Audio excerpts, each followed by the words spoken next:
muốn nó nữa, muốn đặt thú chứ nữa,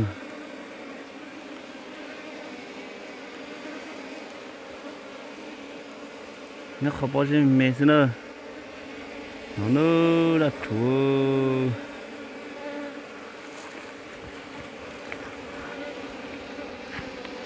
nó cũng sống nó nữa, ô nó chạy chỉ một gì bỏ, ló thử ý đại ở đại sẽ cũng mua nó chỉ mua nhớ nữa nè,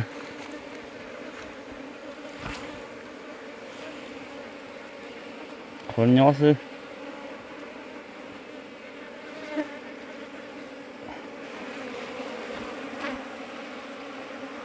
nó ô nó chẳng chỉ tao một gì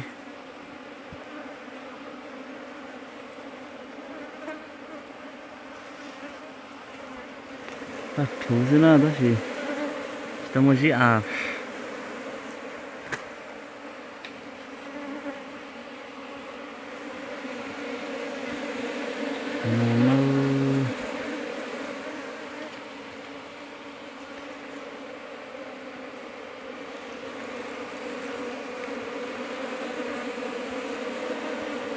nó chúng cửa nữa chạy nè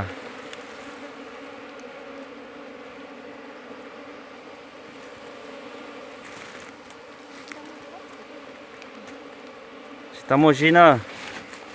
bữa đại tôi lo lỏng nữa sáng sẽ mua gì tôi mua nữa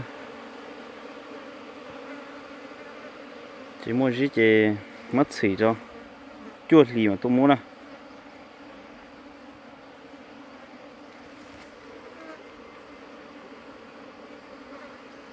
tôi đẩy nó xuống nữa để nó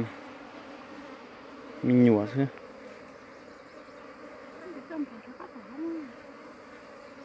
sai đấy nè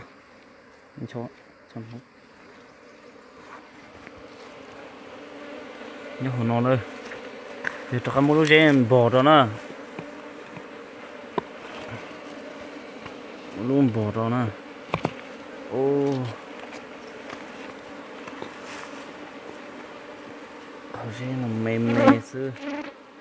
làm bò thôi nè